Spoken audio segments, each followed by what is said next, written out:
Capítulo 16. El fin de la araña impostora. La cámara enfocaba a Naomi Kurosawa, de pie frente a la estación parcialmente destruida. A su alrededor, bomberos trabajaban entre escombros, civiles observaban en silencio, y drones sobrevolaban la zona. Naomi, con voz firme pero contenida, comenzó. Buenas tardes. Soy Naomi Kurosawa, y esto es una edición especial de Canal 7 Musutazu. Lo que ocurrió hoy en la estación de bomberos 14 ha sacudido a la ciudad y reavivado una pregunta que muchos temían responder. ¿Hay alguien haciéndose pasar por Spider-Man? La pantalla mostró imágenes del enfrentamiento. El camaleón disfrazado de Spider-Man entrando con Scorcher, los bomberos intentando detenerlos, las llamas envolviendo la fachada, y Mt. Lady apareciendo para contener la situación. Según testigos presenciales, el individuo con el traje de Spider-Man, ahora confirmado como un impostor, ingresó junto al villano conocido como Scorcher. Ambos atacaron a los bomberos presentes, inmovilizando a varios y provocando un incendio que destruyó gran parte de la infraestructura. Se mostraron clips de Mt. Lady enfrentando a los atacantes, su caída, y el momento en que quedó atrapada. Mt. Lady intentó detenerlos, pero fue derribada y quedó atrapada por el adhesivo del impostor. Cuando parecía que todo estaba perdido, algo cambió. La imagen se congeló en el momento exacto en que Izuku descendía entre las llamas. El verdadero Spider-Man apareció. No desde los tejados. Desde el cielo. Con una entrada que no dejó lugar a dudas. Se mostraron imágenes del golpe que lanzó al camaleón contra la pared, atravesando el departamento de bomberos. De un solo golpe, el impostor fue derrotado. Lo que siguió fue una batalla intensa entre Spider-Man y Scorcher. Pero no fue solo física. Fue una confrontación de ideales. La pantalla mostró fragmentos del combate, intercalados con subtítulos de los diálogos entre ambos. Durante la batalla, Spider-Man reveló que nunca fue aceptado por el sistema. Que no tiene licencia. Que actúa porque no puede quedarse quieto cuando otros sufren. Scorcher, por su parte, expuso su historia. Cómo fue marcado como inestable por la Comisión de Héroes tras defender a un compañero que era intimidado. Cómo intentó reintegrarse a la sociedad, ayudar, servir y cómo fue rechazado una y otra vez. La cámara volvió a Naomi. Al terminar la batalla, Spider-Man no celebró. No posó. No huyó. Se acercó a Scorcher, lo consoló, y lo entregó a Mt. Lady. Luego se dirigió al agujero donde había quedado el camaleón pero salió sin nada. El impostor había escapado. Naomi bajó la voz, con tono reflexivo.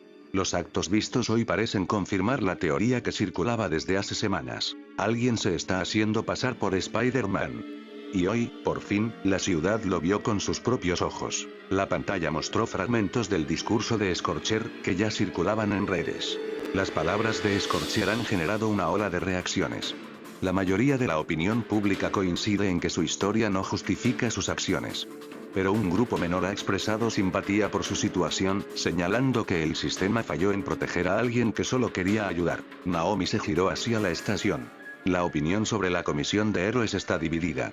Si bien Scorcher usó su don contra compañeros de clase, el hecho de que los acosadores no fueran siquiera reprendidos ha sido calificado como una hipocresía institucional. La pantalla mostró el comunicado oficial de la comisión. Breve, ambiguo, sin asumir responsabilidad.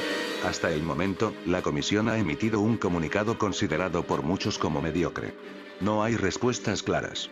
No hay acciones concretas. Naomi miró a la cámara. Y mientras el verdadero Spider-Man se retira en silencio, las preguntas arden más que las llamas. La sala estaba en penumbra, iluminada por pantallas que mostraban transmisiones, redes sociales, y reportes internos.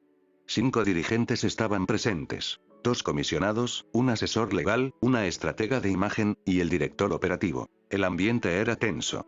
Nadie hablaba. Hasta que uno estalló. ¿Cómo demonios falló el camaleón?, gritó el comisionado Takeda, golpeando la mesa. Tenía todo planeado. Tenía el traje, el guión, el respaldo. La estratega de imagen, Aiko Morita, respondió con voz cortante. Y aún así fue derrotado de un solo golpe. En público. Grabado desde 20 ángulos. Viral en menos de 5 minutos. El asesor legal revisaba documentos. Y lo peor no es que fallara. Es que no lo hemos podido contactar desde entonces. No responde. No hay rastros. Es como si se hubiera evaporado. El director operativo, un hombre mayor con rostro endurecido, habló por fin. Y mientras tanto, Scorcher se convierte en mártir. No por lo que hizo. Por lo que dijo. Takeda se giró hacia él. ¿Y qué querías que hiciera? Que lo abrazáramos cuando quemó una estación. No, respondió el director. Pero tampoco debimos ignoramos cuando pidió ayuda. Y ahora eso nos está explotando en la cara. Aiko proyectó gráficos de opinión pública. La percepción de Spider-Man está subiendo. La gente lo vio proteger. Lo vio resistir. Lo vio consolar. Y lo vio derrotar a 2 villanos que MT. Lady no pudo contener. Silencio. ¿Y MT? ¿Lady? Preguntó Takeda. Está en recuperación. No ha dado declaraciones. Pero su derrota pública no ayuda. El asesor legal cerró su carpeta. Tenemos 3 problemas. El camaleón está desaparecido. Scorcher expuso una falla institucional que no podemos negar. Spider-Man está ganando apoyo sin licencia. El director operativo se levantó. Tenemos que actuar. No con comunicados vacíos. Con estrategia. Con control. Con respuestas. Aiko asintió. Y rápido.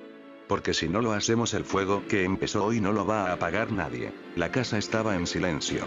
El vapor de la sopa subía lentamente desde el cuenco frente a Izuku, formando espirales suaves que se perdían en la luz cálida del comedor. Inko había preparado arroz, verduras salteadas y caldo de miso. Nada extravagante. Solo comida que reconfortaba. Izuku ya estaba vendado. La quemadura en su espalda ardía, pero el dolor era soportable. Lo que no podía ignorar era lo que sentía por dentro. Tomó una cucharada de arroz, la masticó lentamente, y dejó que sus pensamientos lo alcanzaran. Esa sensación, la había sentido antes de que todo comenzara. Un pulso extraño. Como si algo en el aire se tensara. Como si una red le estuviera gritando sin palabras. Y luego, cuando vio al impostor su imagen se distorsionó por un segundo. No fue un error visual. Fue como si su cuerpo no encajara del todo en el mundo. Izuku cerró los ojos. ¿Qué fue eso? Y después, cuando todo terminó, cuando el camaleón quedó inconsciente tras el golpe, él fue a buscarlo. Entró al edificio. Revisó el lugar.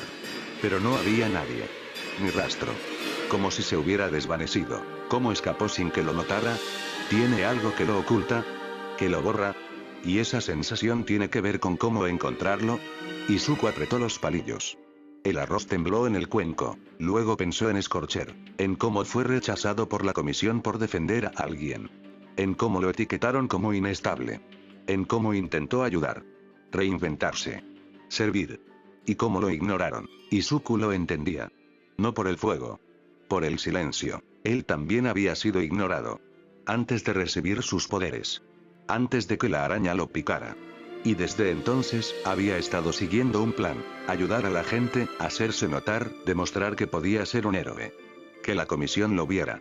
Que lo aceptaran. Que le dieran una licencia. Pero ahora, después de todo lo que pasó, ese plan era posible.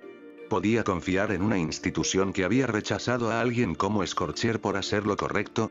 ¿Podía esperar que lo aceptaran cuando ni siquiera reconocían sus propios errores? Izuku bajó los palillos. Miró su reflejo en la superficie del caldo. Mi sueño de ser un héroe aún es posible. Y entonces recordó a la niña que le sonrió cuando le devolvió su globo. Al anciano que le agradeció por ayudarlo a cruzar la calle. A la familia que lloró cuando salvó a su perro. A los clientes que recibieron sus pizzas calientes, aunque él no cobrara ni un yen. Actos que otros considerarían tontos. Pequeños. Insignificantes. Pero para ellos fueron todo. Izuku respiró hondo. No importa si me llaman vigilante. No importa si nunca me dan una licencia. Yo voy a ser un héroe. Incluso si tengo que ser uno no licenciado. Voy a estar allí. Para ayudar. Para proteger. Para resistir. Tomó otra cucharada de arroz. Esta vez, con más firmeza. La luz era tenue.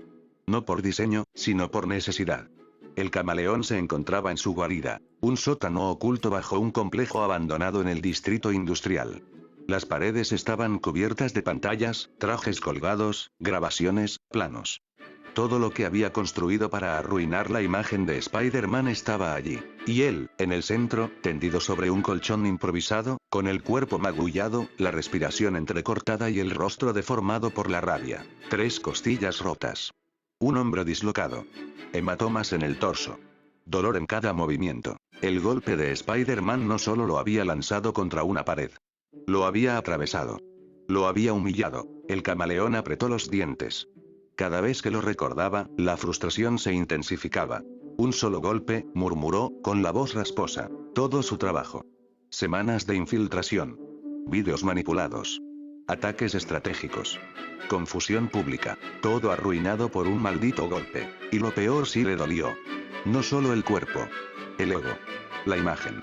La credibilidad. Se giró con dificultad. Una de las pantallas mostraba fragmentos del enfrentamiento. Clips virales. Titulares. Comentarios. El verdadero Spider-Man apareció. El impostor fue derrotado en segundos. La verdad salió a la luz. El camaleón cerró los ojos. La presión en el pecho era insoportable. No solo por las costillas.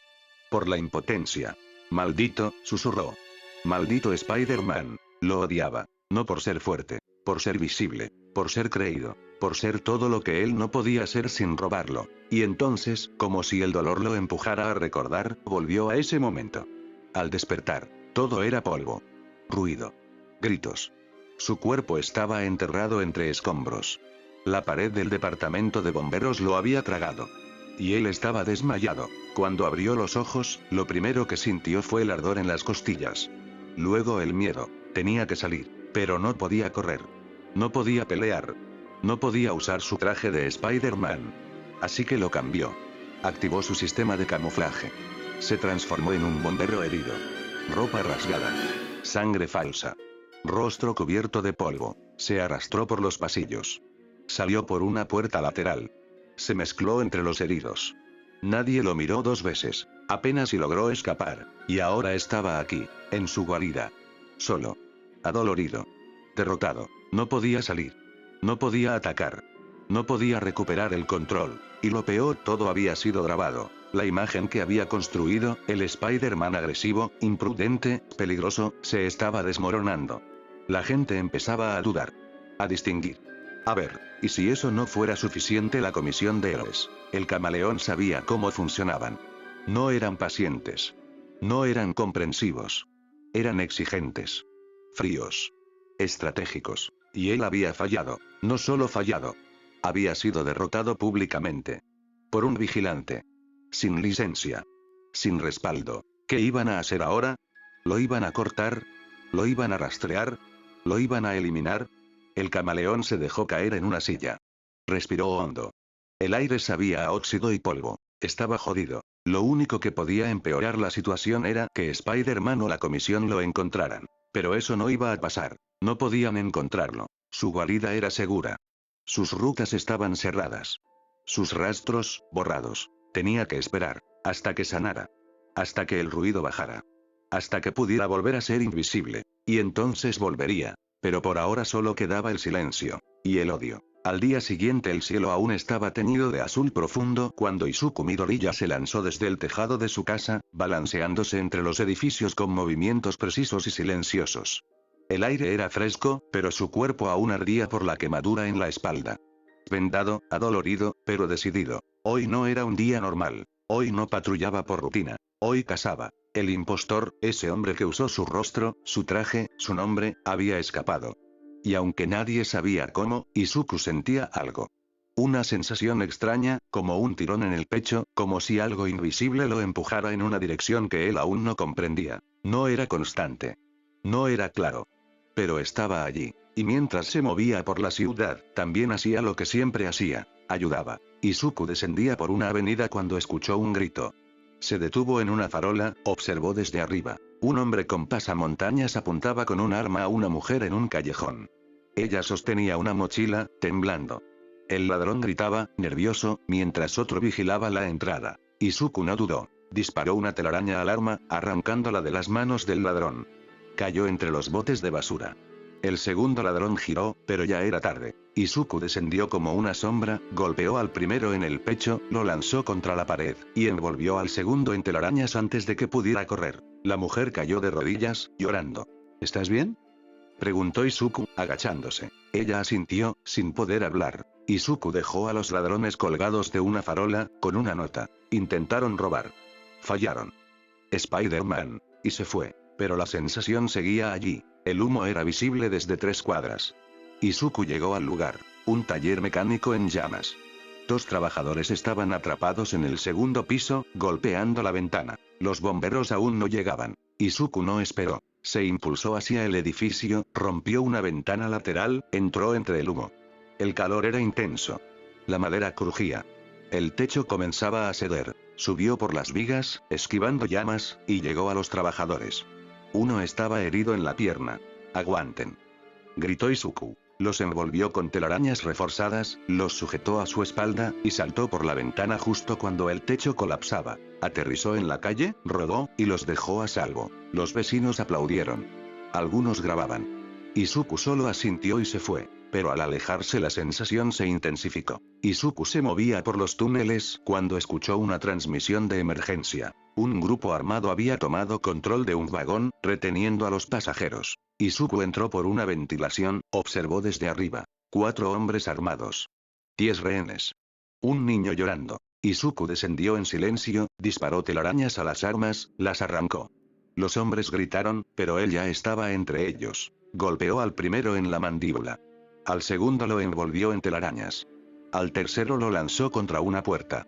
El cuarto intentó huir, pero Izuku lo atrapó con una red que lo pegó al techo. Los pasajeros aplaudieron. Algunos lloraban. Izuku se giró hacia el niño. «Ya estás a salvo», y se fue. Pero al salir del túnel el aire se distorsionó. Izuku se detuvo en una torre oxidada.